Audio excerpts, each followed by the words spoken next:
Myself Sonali Sona Mukherjee in front of you with another video, and today's topic is going to be based on genetics topic, that is transcription in prokaryotes. Today's topic, when I'll be discussing, I have thought about it to make it more communicable. Yes, I'm getting more of messages from y'all saying that I should speak in a little bit Hindi also.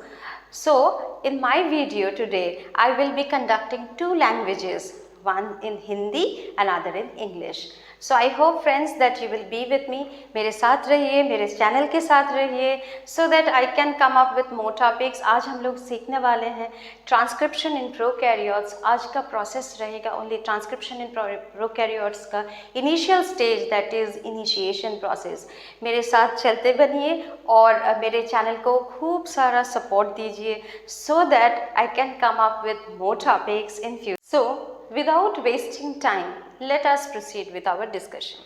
Today's topic is transcription in prokaryotes. Look, the transcription in prokaryotes is a very important process of gene expression, regulation of gene expression. Before I go on with the discussion, I must mention this fact that in prokaryotes, transcription process is quite simple in comparison to the eukaryotes. Yes, in this process, we will be dividing the video in 3 stages, and I believe that you will be with me so that I can give you more and more information. Today's video will be based on transcription in prokaryotes initiation process. That means we will be covering only initiation process today, because the videos which I will be bringing will be having a lot of content in it, and it's really hard for anyone to take a lot of content at one stage. So I have divided the slot.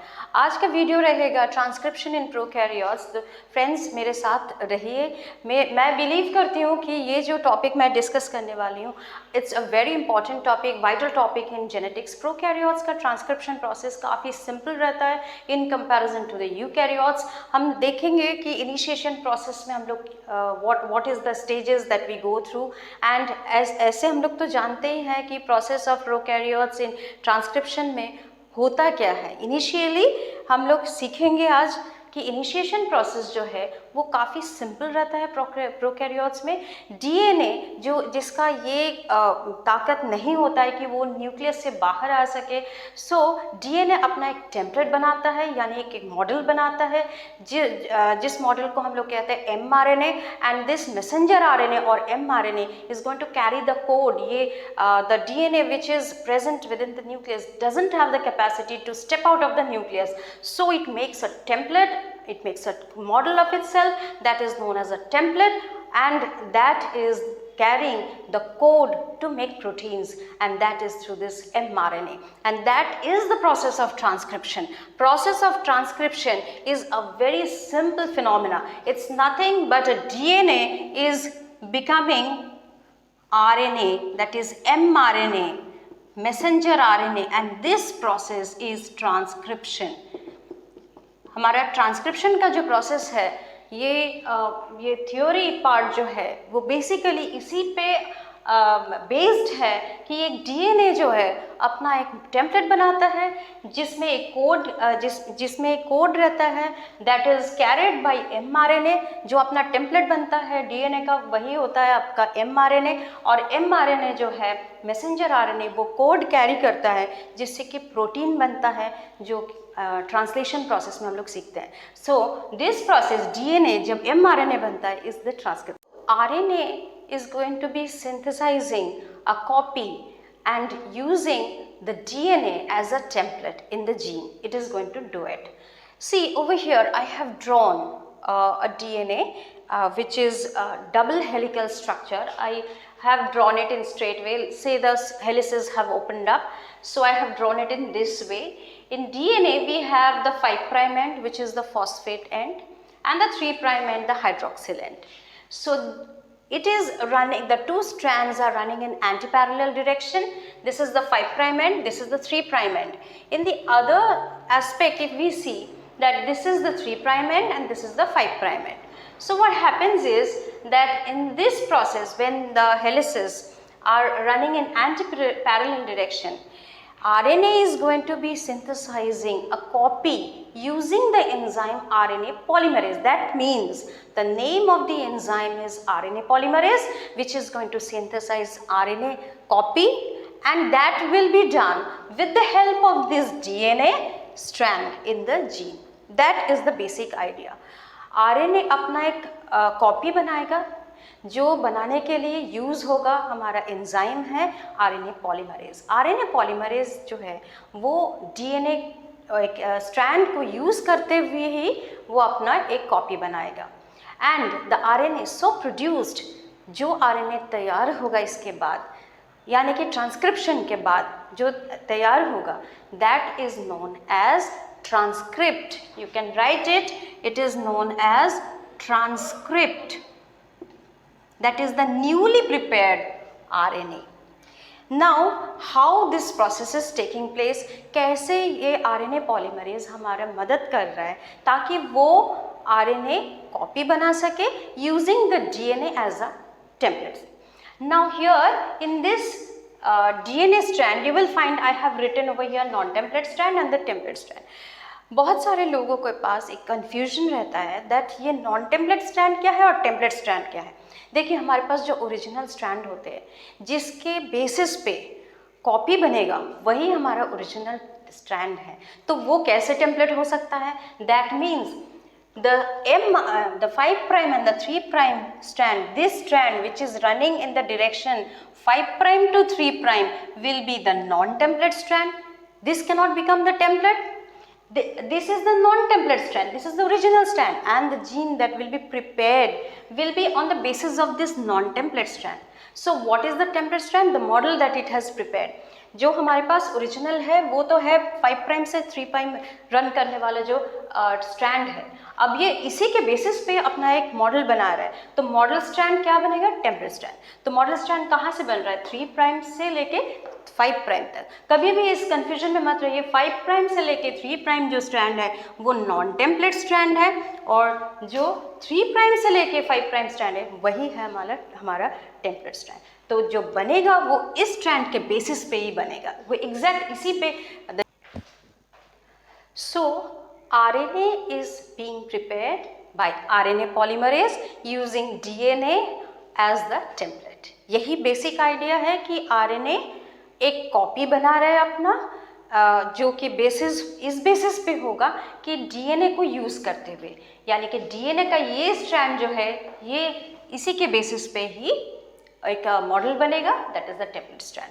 तो यहाँ से हम लोग non template strand और template strand का जो confusion है वो काफ़ी हद तक दूर हुआ है। इसी नॉन टेम्पलेट स्ट्रैंड को कहा जाता है कोडिंग स्ट्रैंड, क्योंकि वही कोड जो है, जो कोड यहाँ पे होगा, that means the code that will be there from 5' to 3' end, इसी के कोड पे बेसिस होगा हमारा प्रिपेयर किया हुआ RNA।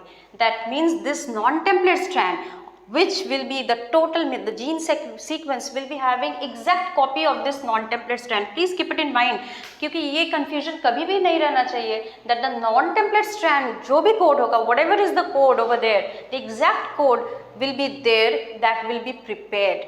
So the RNA is going to be synthesized by RNA polymerase using DNA as the template will be on the basis of this strand. I hope this has cleared the confusion. Quite number of times I have repeated. I know this. It's going to be little bit थोड़ा ये ज़्यादा हो रहा है, but this is going to clear all the confusions for later. तो हमारा ये है coding strand. Coding strand is also known as the sense strand, और इसी ये टेम्पलेट स्ट्रैंड है जो कि 3' से 5' ले जा रहा है, दैट इज 3' से जो 5' में रन कर रहा है, that is the template strand. That means ये हमारा मॉडल है। टेम्पलेट का मतलब ही है मॉडल है। तो यहाँ से हो गया कि 5' 3' का कंफ्यूजन क्लियर हुआ। अब next confusion, what ever is the next confusion that can arise, ये अपस्ट्रीम और डाउनस्ट्रीम क्या है। So first let us focus initiation process का ये upstream और downstream वाला point मैं थोड़ा discuss कर लेती हूँ। Most of us get confused with this upstream and downstream. Before I go on to this upstream and downstream, I must discuss with you that transcription cannot take place anywhere in the gene. ये हो नहीं सकता है कि आपके पास एक gene है और अब कहीं से भी ट्रांसक्रिप्शन शुरू हो जाए, कहीं से भी अपना synthesis of RNA will be starting, ये नहीं हो सकता है। वो एक पर्टिकुलर पॉइंट रहता है, यानी ट्रांसक्रिप्शन का एक पर्टिकुलर पॉइंट रहेगा जिसको मैंने यहाँ पे मार्क किया है +1 से। This is the point, the +1 point is that point where initiation will be starting. Initiation process, that means synthesis of RNA will be starting. That means transcription process will be initiated at this point. And from here, it will go downstream. That does mean that this side is going to be the downstream side and the reverse side will be the upstream side. Now, क्योंकि ये downstream जो side है that will be towards the side where the synthesis of RNA will be taking place, और जो उसके opposite side है, जो जिस साइड में ट्रांसक्रिप्शन प्रोसेस हो रहा है, दैट मीन्स स्टार्ट हो रहा है, वही होगा हमारा डाउनस्ट्रीम साइड। तो उसका जो ऑपोजिट साइड है, तो opposite side will be the upstream side. अब ऑपोजिट साइड में क्या है? ऑपोजिट साइड में ऐसे प्रोमोटर्स हैं, ऑपरेटर्स हैं। सो इन दिस वीडियो, क्योंकि हम लोग प्रोमोटर पे ज़्यादातर डिस्कस करने वाले हैं, सो ऑपरेटर का जो काम है यानी ओपेरॉन्स का जो काम है वो हम लोग रेगुलेशन के टाइम डिस्कस करेंगे। We will be discussing the regulation, gene regulation, and at that time we will be discussing the role of the operons. What transcription cannot begin at any point of the gene. We know this fact. It has to begin at a particular point, and from there, if we start calculating, we will be getting a certain segment of gene which will be having the attachment of RNA polymerase. The enzyme RNA polymerase attaches to the promoter region. Now, what is this promoter region? Promoter region is actually a segment of the DNA where you will be finding the RNA polymerase is attaching, being recognized, it will be attaching, and then it will be giving the signal for the RNA synthesis to take place. So that in the region, downstream को थोड़ी देर के लिए हम लोग छोड़ देते हैं, कुछ वक्त के लिए डाउनस्ट्रीम को भूल जाते हैं कि यहाँ क्या हो रहा है। चलिए हम लोग शुरू करते हैं कि अपस्ट्रीम में क्या हो रहा है। यहाँ से तो mRNA का सिंथेसिस स्टार्ट होगा, तो उसके रिवर्स साइड में क्या हो रहा है? रिवर्स साइड में है DNA सेगमेंट में एक रीजन रहता है which is known as the promoter region, और इस प्रोमोटर रीजन में RNA पॉलीमरेज जो है वो बाइंड कर रहा है प्रोमोटर के साथ, क्योंकि यहाँ पे कुछ खास तौर से कुछ सीक्वेंस मौजूद होते हैं। There are some specific sequences which are present in the segment of the DNA that is the promoter region, that these sequences will be having certain signals which will be giving the signal that yes, the transcription should begin. That does mean that in the upstream region of the transcribed gene sequence, यहाँ तो transcribed gene sequence होगा, transcription होने वाला है, तो this sequence you leave it, this is in the downstream region. In the upstream region there are some segments of the DNA which have got some specific sequence elements, and these sequence elements have got the power that they have certain signals for the transcription to begin, and that is present in this upstream region. So upstream region will be having in E. coli there are two sequence elements. You can see I have written -10 and -35. These are the two sequence elements which are specifically present in the DNA in the promoter region where the RNA polymerase is supposed to bind, and then it will give signal so that the transcription can take place. But the means the sequence which are present is present in the promoter region. That means this is the region of the promoter region, and it will be RNA polymerase will be binding over here, which I have upstream region where we have talked about E. coli. E. coli has two sequence elements present in the gene, in the DNA, which will be giving signals for the transcription process to initiate, and this will be given to the RNA polymerase because RNA polymerase will bind to these regions. RNA polymerase जो है, जो bind करने वाले हैं promoter के साथ, वो exactly हो रहा है अपस्ट्रीम रीजन में। DNA का अपस्ट्रीम रीजन क्या है?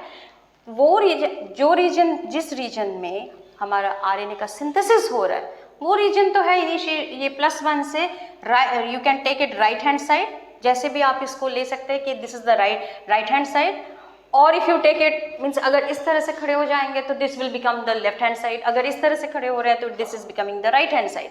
तो आपके कन्वीनियंट के हिसाब से आप इसको सोच लीजिए कि ये डाउनस्ट्रीम में हो रहा है, ट्रांसक्रिप्शन हो रहा है, और उसके ठीक ऑपोजिट साइड जो है वहाँ अपस्ट्रीम है। अपस्ट्रीम में ही मौजूद है स्पेसिफिक सीक्वेंस एलिमेंट्स -10 और -35 पे, जहाँ पे आरएनए पॉलीमरेज बाइंड करने वाले हैं।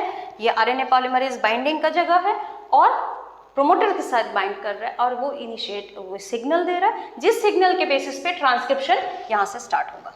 ये हो गया हमारे पास कॉन्सेप्ट एकदम क्लियर है।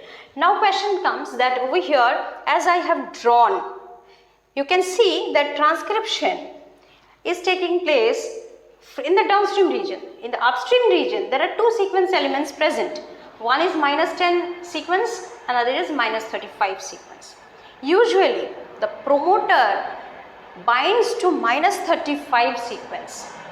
But when it binds to this -35 sequence, see, in between the promoters, there can be some variation. That it can vary little bit, -10, -35, it can vary little bit, but all of them almost conform to the same pattern, that is consensus sequence. -10 और -35 जो है थोड़ा बहुत vary कर सकता है, थोड़ा बहुत डिफर कर सकता है जहाँ तक प्रोमोटर का बात है, बट ऑलमोस्ट सभी के लिए एक पैटर्न रहता है, और वो पैटर्न को हम लोग कहते हैं consensus sequence.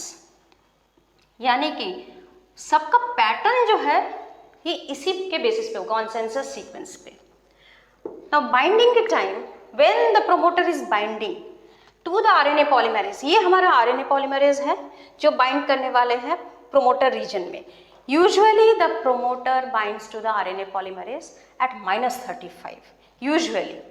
Now when it covers almost, this is going to include the -10 and -35 also, and it's going to be almost 60 base pairs. 60 base pairs almost it covers when it binds. Before that I must speak about RNA polymerase and its units. RNA polymerase के 5 unit होते हैं, and binding के जब हम लोग binding discuss कर रहे हैं, जो -35 में ज़्यादातर -35 में ही बाइंड करते हैं, आरएनए पॉलीमरेज का 5 सब यूनिट है। चलिए हम लोग डिस्कस कर प्रोमोटर कॉम्प्लेक्स।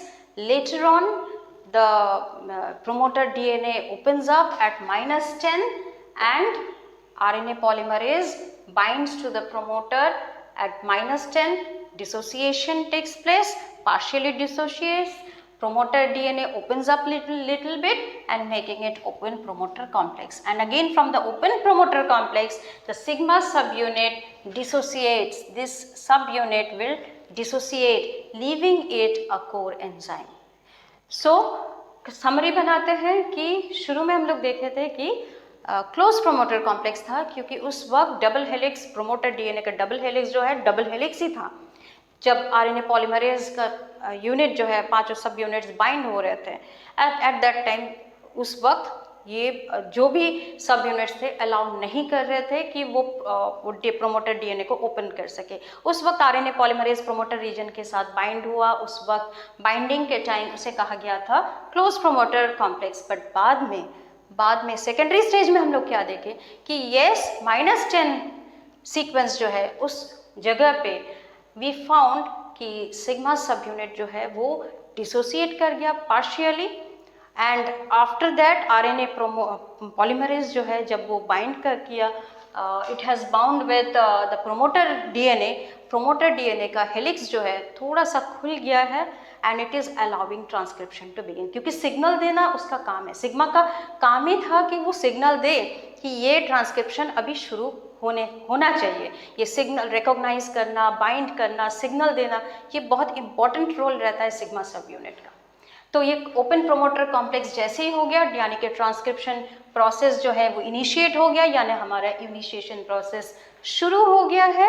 एंड ये जो सिग्मा सब यूनिट है जैसे ही वो हॉलो एंजाइम से अलग हो गया, तो बाकी का जो यूनिट है ये बन गया हमारा core enzyme, that is 2 alpha beta and beta dash. तो इस वक्त क्या हुआ कि पहला जो फर्स्ट 2 राइबोन्यूक्लियोटाइड्स हैं, those first 2 ribonucleotides were formed. एक फॉस्फोडाइस्टर बॉन्ड भी तैयार हुआ, 1 phosphodiester bond was prepared. Simultaneously ये हो रहा है, जब ट्रांसक्रिप्शन शुरू हुआ तब simultaneously what we found is when the transcription process was initiated in prokaryotes, we found that the first two ribonucleotides were formed, and this was giving a backbone to it, and at the same time a phosphodiester bond was found. The phosphodiester bond is actually nothing but it is the two hydroxyl groups of the phosphoric acid reacts with hydroxyl group of other molecules. That's how a phosphodiester bond is formed.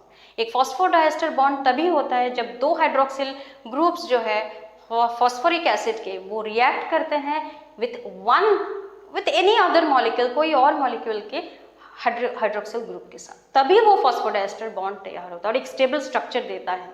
And that is how the process of initiation in prokaryotes have been completed. तो हम लोग आज क्या सीखे? आज हम लोग सीखे इनिशिएशन इन प्रोकैरियोट्स, जिसमें हम लोग सीखे कि आरएनए पॉलीमरेज के 5 सब यूनिट्स क्या क्या है, उनका रोल क्या है. इसमें सिग्मा का बहुत इंपॉर्टेंट, बहुत महत्वपूर्ण रोल है, and we have come to know. इसके साथ साथ हम लोग सीखे कि -35 और -10 बॉक्स में क्या हो, -35 एंड -10 सीक्वेंस पे क्या हो रहा है, एंड देन हम लोग ये भी सीखें कि इनिशिएशन हुआ तो फिर कब हुआ, कैसे हुआ. We have learned all this fact that -35 and -10 sequence elements, what exactly happened over there, how it was initially a closed promoter complex and later on how it became open promoter complex. We have come to know this. With this I am ending my video. ये सिर्फ today's video was basically all about the initiation in prokaryotes. In my later videos we will be knowing about elongation and the termination. बाद का जो सारे videos होंगे वो transcription prokaryotes के और 2 स्टेजेस हैं, दैट इज द elongation और